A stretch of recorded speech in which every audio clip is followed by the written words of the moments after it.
নমস্কাৰ ইয়াবিউৰি হেডলাইন ষ্টুডিঅত মৰস্মিতা গোস্বামী মুকালমত বিজেপিৰ বিশাল যোগদান সভা বিজেপিৰ জ্যেষ্ঠ নেতা ফণী শৰ্মা সাংসদ কুইন উজা মনোজ বৰুৱাৰ লগতে বহু শীৰ্ষ নেতাৰ উপস্থিতি চলিছে এই যোগদান কাৰ্যসূচী বৰক্ষেত্ৰীৰ বিধায়ক নাৰায়ণ ডেকাৰ উদ্যোগত বিশাল যোগদান সভা 2 সহস্ৰাধিক লোকে কংগ্ৰেছ এআইডিএফকে ধৰি বিভিন্ন দল ত্যাগ কৰি আজি আনুষ্ঠানিকভাৱে যোগদান কৰিছে ভাৰতীয় জনতা পাৰ্টিত লোকে লোকাৰণে হৈ পৰিছে মুকালমৰ দেশভক্ত মৈদাম মুকালমত বিজেপিৰ বিশাল যোগদান কাৰ্যসূচী বিজেপিৰ জ্যেষ্ঠ নেতা ফণী শৰ্মা সাংসদ কুইন উজা মনোজ বৰুৱাৰ লগতে বহু শীৰ্ষ নেতাই অংশগ্ৰহণ কৰিছে এই যোগদান কাৰ্যসূচীত বৰক্ষেত্ৰীৰ বিধায়ক নাৰায়ণ ডেকাৰ উদ্যোগত বিশাল যোগদান সভাত 2 সহস্ৰাধিক লোকে কংগ্ৰেছ এআইডিএফকে ধৰি বিভিন্ন দল ত্যাগ কৰি আজি আনুষ্ঠানিকভাৱে বিজেপিত যোগদান কৰিছে লোকাৰণ্য হৈ পৰিছে মুকালমৰ দেশভক্ত মৈদাম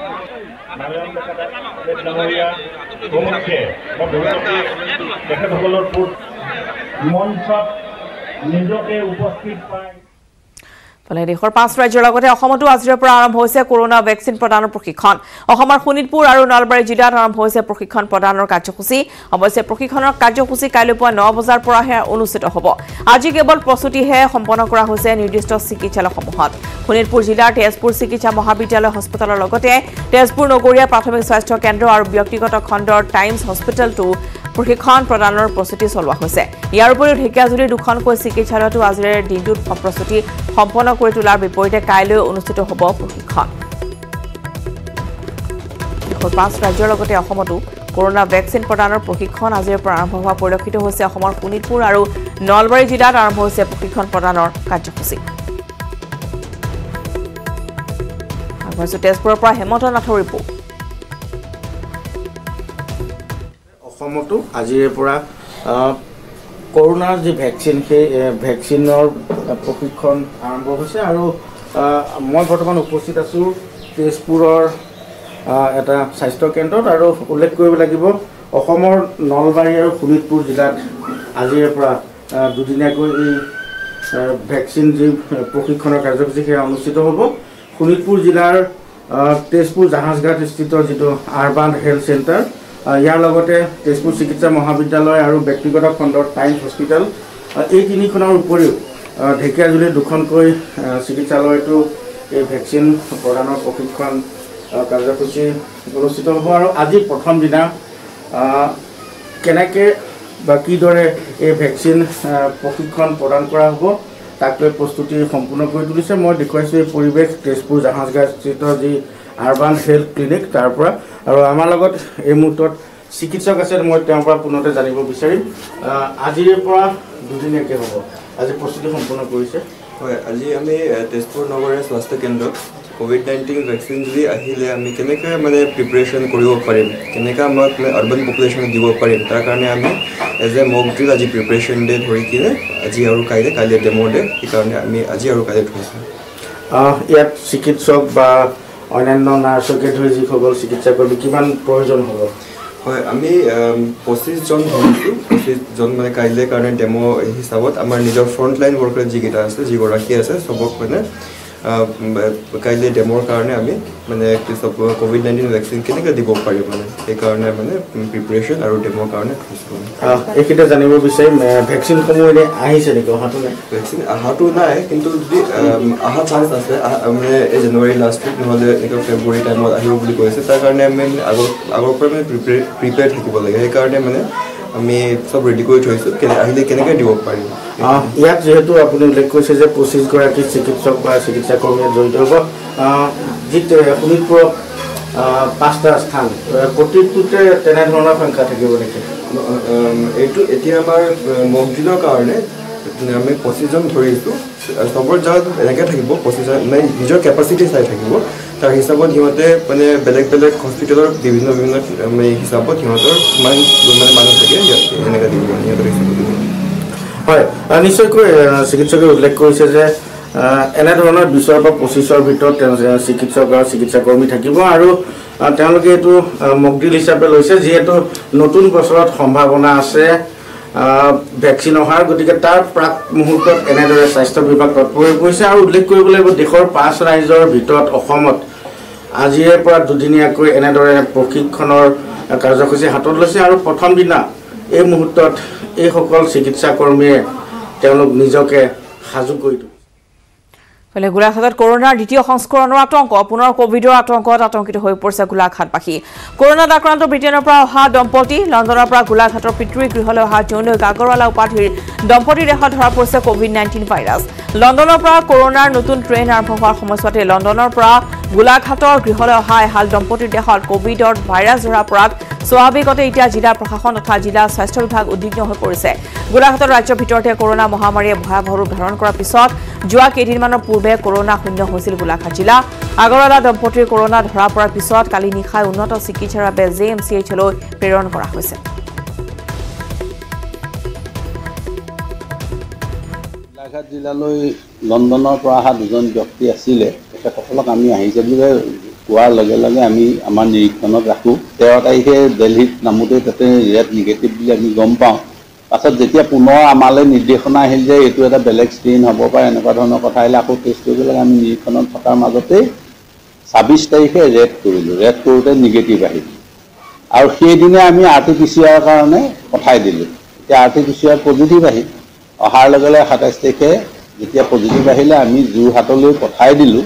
যোৰহাটত ৰাখি থাকিলোঁ যে যোৰহাটৰ পৰা NID পুনেলৈ সেই স্বাবটো আকৌ পুনৰলৈ টেষ্ট কৰিব লাগিব। গতিকে তাত একেলগে তাৰ পৰা যোৰহাটলৈ পঠাবৰ কাৰণে যোৰহাটলৈ আমি তেখেতসকলক যোৰহাটলৈ পঠাই দিয়া হ'ল। এতিয়া যোৰহাটত আছে আৰু তেওঁ ঘৰৰ ওচৰৰ যিখিনি মানুহ আছিলে সংস্পৰ্শলৈ সকলোখিনিকে সংস্পৰ্শলৈ ঠিক অহা নাই, আঁতৰি আছোঁ বুলিও কৈছে। হ'লেও ওচৰে পাজৰে যিখিনি এজেপিৰ চৰকাৰ হলে অসমত CAA বলবৎ হবলৈ নিদিও। 2021 বৰ্ষটো অসমৰ জাতীয় জীৱনৰ বাবে স্বাভিমানৰ বৰ্ষ হ'ব। 2021 জাতীয়তাবাদৰ ভেটি সুদৃঢ় হ'ব। সংবাদমেলত এই মন্তব্য কৰিছে এজেপিৰ সভাপতি লুৰিণজ্যোতি গগৈয়ে। অসম চুক্তিৰ 5 নং দফাক হত্যা কৰি বিজেপিয়ে নাগৰিকত্ব সংশোধনী আইন আনিছে বুলি মন্তব্য কৰে লুৰিণে। বিজেপিয়ে অসমত সাম্প্ৰদায়িক ৰাজনীতি কৰা বুলিও মন্তব্য কৰিছে লুৰিণজ্যোতি গগৈয়ে। বিগত সময়ছোৱাত দেখা পোৱা গৈছে যে অসমৰ জাতীয় জীৱনৰ বীৰ শ্বহীদসকলক অপমান কৰিবৰ কাৰণে বিভিন্ন ধৰণৰ পৰিকল্পনা, বিভিন্ন ধৰণৰ চিন্তা চৰ্চা আছে। অসম চুক্তিৰ 5 নম্বৰ দফাটোক হত্যা কৰি অসমত জাপি দিয়া হ'ল। বিৰোধী আন্দোলনৰ সময়ত সমগ্ৰ অসমৰ বিভিন্ন প্ৰান্তত অসমৰ বিভিন্ন জাতি জনগোষ্ঠীয়ে জপিয়াই পৰাৰ সময়ত 5 গৰাকীকৈ ব্যক্তিক হত্যা কৰা হ'ল। বিভিন্ন ব্যক্তিৰ ওপৰত আক্ৰমণ চলিলে, বেত্ৰাঘাত বিভিন্ন ব্যক্তিৰ ওপৰত কৰিলে। পুনৰবাৰ ভাৰতবৰ্ষৰ কেন্দ্ৰীয় গৃহমন্ত্ৰী ডাঙৰীয়া অসমলৈ আহি কাষত মুখ্যমন্ত্ৰী ডাঙৰীয়াক বহুৱাই পুনৰবাৰ গণতান্ত্ৰিক ব্যৱস্থাত গণ আন্দোলনৰ যিটো শক্তি, ইয়াৰ যিটো ভূমিকা, ইয়াক সম্পূৰ্ণৰূপে বিধানসভাৰ শীতকালীন অধিৱেশনৰ আৰম্ভণিতে উত্তাল হ'ল সদন। মন্ত্ৰী চন্দ্ৰমোহন পাটোৱাৰীৰ উত্তৰত অসন্তুষ্ট হৈ সদনৰ মজিয়া উত্তাল কৰিলে বিৰোধীয়ে। বিৰোধী বিধায়ক মন্ত্ৰী চন্দ্ৰমোহন পাটোৱাৰীৰ বাকবিতণ্ডা, হুলস্থুলীয়া পৰিৱেশ নিয়ন্ত্ৰণৰ বাবে বিৰোধী বিধায়কক অধ্যক্ষৰ ধমক। সদনত উত্থাপন কৰিছোঁ। তাৰ লগে লগে ৰাজ্য চৰকাৰে ইতিমধ্যে কেবিনেটত সিদ্ধান্ত লৈছে যে এই বিল পাছ হোৱাৰ লগে লগে মাদ্ৰাছা বোৰ্ডো ভংগ কৰি দিয়া হ'ব আৰু মাদ্ৰাছা শিক্ষা বিদ্যালয়সমূহক সাধাৰণ শিক্ষাৰ বিদ্যালয়লৈকে ট্ৰান্সফাৰ বা কনভাৰ্ট কৰা হ'ব।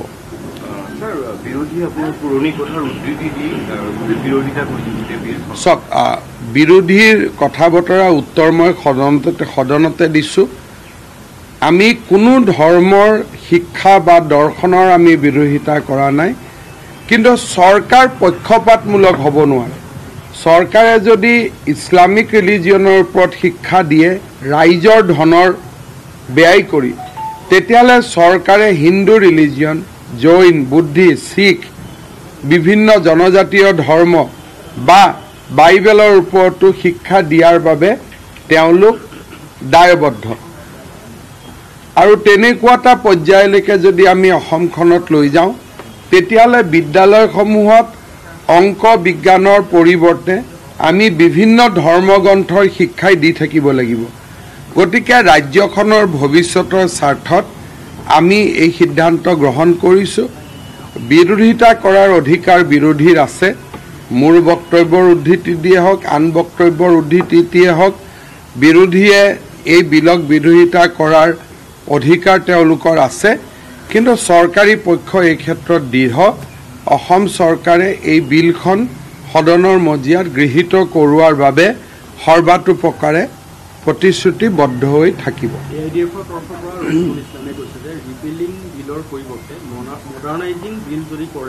আমাৰ আধুনিকৰণৰ কোনো ইচ্ছা নাই, কাৰণ কোৰাণৰ শিক্ষাক আধুনিকৰণ কৰাৰ অধিকাৰ চৰকাৰতো নাই। গতিকে চৰকাৰে যদি কোৰাণ শ্বৰীফৰ শিক্ষা দিব লাগে, ভাগৱত গীতাৰো শিক্ষা দিব লাগিব। ভাগৱত গীতাৰ যদি শিক্ষা দিব লাগে, বাইবেলৰো শিক্ষা দিব লাগিব। সেইকাৰণে আমি UDFৰ যিটো প্ৰস্তাৱ তাক আমি বিনা দ্বিধাই প্ৰত্যাখ্যান কৰিছোঁ। আৰু এটা গুৰুতৰ বিষয় সুধিছোঁ, আজমল ফাউণ্ডেশ্যনৰ বিৰুদ্ধে এইবাৰ শিশু শোষণৰ অভিযোগ উত্থাপন হৈছে, চাইল্ড ট্ৰেফিকিঙৰ অভিযোগ। নেশ্যনেল চাইল্ড প্ৰটেকশ্যন ৰাইটছৰ ওপৰত যি সংগঠন আছে তেওঁলোকে ইয়াৰ ওপৰত এখন বিস্তৃত প্ৰতিবেদন দাখিল কৰিছে। ৰাজ্য চৰকাৰে প্ৰতিবেদনখন বিবেচনা কৰি উপযুক্ত সিদ্ধান্ত গ্ৰহণ কৰিব। এই বিষয়েও আমি আলাপ আলোচনা কৰি আছোঁ। সংস্কৃত টোলসমূহক আমি ভাৰতীয় দৰ্শন আৰু সভ্যতাৰ কেন্দ্ৰৰূপে আমি তাক প্ৰতিষ্ঠা কৰাৰ বাবে আমি প্ৰস্তাৱ কৰিছোঁ। কিছু সময় পূৰ্বে অসম জাতীয় পৰিষদে সংবাদমেল দিছে যে 5,000 পৰা 10,000লৈকে নিবনুৱাসকলক তেওঁলোকে প্ৰদান কৰিব তেওঁলোকৰ যদি চৰকাৰ হয়। এতিয়া ক'ত বা চৰকাৰ হ'ব তেওঁলোকৰ, সেইটোৱে প্ৰথম জানি লওঁ। যাৰ চৰকাৰ কেতিয়াও নহয়, মইতো তেওঁলোকক ধন্যবাদ দিওঁ যে 5 লাখ দিম বুলি কোৱা নাই। যাৰ চৰকাৰ নহয়তো তেওঁ যিকোনো ক'ব পাৰে। গতিকে তেওঁলোকৰ মেনিফেষ্টোটো যদি কিবা ভাল কথা লিখা থাকে, চৰকাৰ হ'লে আমি সেই কথাবিলাকো বিবেচনা কৰিম। গতিকে কিবা যদি ভাল পৰামৰ্শ আছে ডেফিনেটলি আমি কনচিডাৰ কৰিম। কিন্তু যাৰ চৰকাৰ নহয় তেওঁলোকে বা প্ৰতিশ্ৰুতি দিয়াতো কোনো অসুবিধা নাই। তেওঁলোকে কৈছে যে উৎখাত কৰিম আৰু বহু নেতাই অসম গণ পৰিষদৰ পৰা যাব, বিজেপিৰ পৰা যাব। এতিয়া কেতিয়াবা ময়ো ক'ব পাৰিম যে মল্লযুদ্ধত দাৰা সিঙক মই হৰুৱাই দিম, এতিয়া মই পাৰিম নেকি? গতিকে কোৱাতটো কাৰ অসুবিধা আছে? ক'বতো চবেই পাৰে নে কি? কোৱাত অসুবিধা আছে জানো? কোৱাতটো কাৰো অসুবিধা নাই। গণতন্ত্ৰত সকলোৱে ক'ব, ৰাইজেই ৰজা, ৰাইজে সিদ্ধান্ত ল'ব। অমিত শ্বাহে ভ্ৰমণ কৰি গ'ল ইয়াতে আৰু পৰ্যটক বৈজন পাণ্ডাই কৈছে যে যথেষ্ট বুষ্টাপ হৈছে বিজেপি। কোনেও কোৱা কথা নহয়, ৰাইজে নিজে দেখিছে যে নিশা কটকটীয়া শীতৰ মাজত যি ধৰণে অসমৰ ৰাইজে অমিত শ্বাহ ডাঙৰীয়াক আদৰণি জনালে, সেই সময়ত নিশা এজন মানুহে থিয় হৈ থকা কষ্ট। এই শীতৰ প্ৰকোপৰ মাজত যি ধৰণে ভাৰতীয় জনতা পাৰ্টীৰ কাৰ্যকৰ্তাসকল বা শুভাকাংক্ষীসকলে যি ধৰণে অমিত শ্বাহ ডাঙৰীয়াক আদৰণি জনালে, পৰৱৰ্তী সময়ত অমিত শ্বাহ ডাঙৰীয়াৰ যি বক্তব্য, সেই বক্তব্যই নিশ্চিতভাৱে অসমবাসী ৰাইজক উদ্বুদ্ধ কৰিছে আৰু কেন্দ্ৰীয় চৰকাৰৰ অসমৰ ৰাইজৰ প্ৰতি থকা দায়বদ্ধতাক অমিত শ্বাহ ডাঙৰীয়াই আকৌ এবাৰ প্ৰকাশ কৰিছে। আৰু আমি নিজে ভাবোঁ যে তেখেতৰ ভ্ৰমণে আমাৰ ভাৰতীয় জনতা পাৰ্টীৰ কাৰ্যকৰ্তাসকলক যথেষ্ট প্ৰেৰণা দিব। ছাৰ, আপুনি এটা কথা কৈছে যে জনপ্ৰিয়তা অনুসৰি আসন পাব, মানে বিৰোধী দল হওক বা আপোনালোকৰ সহযোগী দলসমূহে কিবা আলোচনা হৈছিল মিত্ৰতাখন? প্ৰাৰম্ভিক আলোচনা হৈছে। অমিত শ্বাহ ডাঙৰীয়াৰ উপস্থিতিত এইটো সিদ্ধান্ত লোৱা হৈছে যে AGP, ৰাভা যৌথ মঞ্চ বা গণশক্তিৰ লগত আমাৰ মিত্ৰতা অব্যাহত থাকিব। কিন্তু ছিট এডজাষ্টমেণ্ট আদিৰ বিষয়ে তেখেতে AGPক কৈছে যে আমি ফেব্ৰুৱাৰী মাহত আলোচনা কৰিম। ফেব্ৰুৱাৰীৰ আগতে AGPক কৈছে আপোনালোকেও মিটিং কৰি থাকক, আমিও মিটিং কৰোঁ। ফেব্ৰুৱাৰীত আমি আমাৰ শক্তিবিলাক পৰ্যালোচনা কৰি সেইমতে আমি ছিটবিলাক ভগাই ল'ম। আৰু UPPLৰ লগত এইটোতো সম্ভাৱনা নহয়। UPPLক অমিত শ্বাহ ডাঙৰীয়াই NDAৰ মিত্ৰ দল হিচাপে তেওঁলোকৰ লগত মিলিত হৈছে। গতিকে মই ভাবোঁ যে এইটো প্ৰশ্ন সুধি থকাৰ ওপৰত এটা ফুল ষ্টপ হ'ব লাগে যে UPPL এতিয়া NDAৰ মিত্ৰ বুলি প্ৰধানমন্ত্ৰী, দলৰ সভাপতি নাড্ডা ডাঙৰীয়া, অমিত শ্বাহ ডাঙৰীয়াই টুইটত কৈ দিয়াৰ পিছত এই প্ৰশ্নটো বাৰে বাৰে সুধি থাকি তাৰ কোনো উত্তৰ একেটাই কৈ থাকিব লাগিব। গতিকে এই প্ৰশ্নটো মই ভাবোঁ সাংবাদিক মেলৰ পৰা এইটো বাহিৰ হৈ যাব লাগে। এই প্ৰশ্নটো এটা কথা কৈছে যে কংগ্ৰেছ ইউডিএফৰ মিত্ৰতাই ভোট বিভাজন ৰোধ কৰি ক'ৰবাত বিজেপিৰ আসন কমাব এইখিনি আজিও দেখা গ'ল সদনত একেলগে তেওঁলোকে প্ৰতিবাদ কৰিছে মিত্ৰতা হ'ব সেয়া নিশ্চিত এইটো তেওঁলোকে ক'ত ক'লে তেওঁলোকে যিদিনাখন মিত্ৰতা কৰিব সেইদিনাখন আমি উত্তৰ দিম যেনেকৈ আপোনালোক সাংবাদিকে প্ৰশ্ন সুধি সুধি অজন্তা নেওগক বহিষ্কাৰ কৰোৱাই দিলে তেনেকুৱা কাম কৰি থাকিলে দিগদাৰ হৈ যাব গতিকে কংগ্ৰেছ ইমেচিউৰ তেওঁলোকে আপোনালোকে সোধা প্ৰশ্নৰ ওপৰত কাম কৰে এটা মোকো সেইটো জালত ঠেলিব নালাগে হা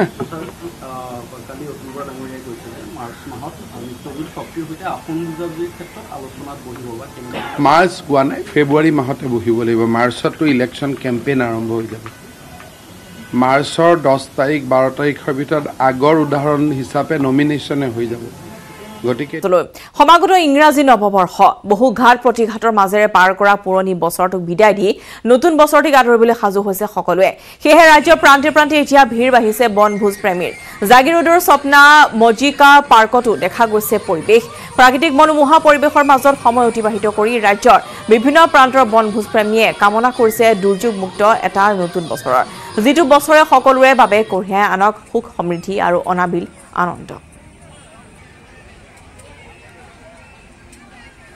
আগবাঢ়িছোঁ এই সন্দৰ্ভত অজয় পলৰ এক প্ৰতিবেদন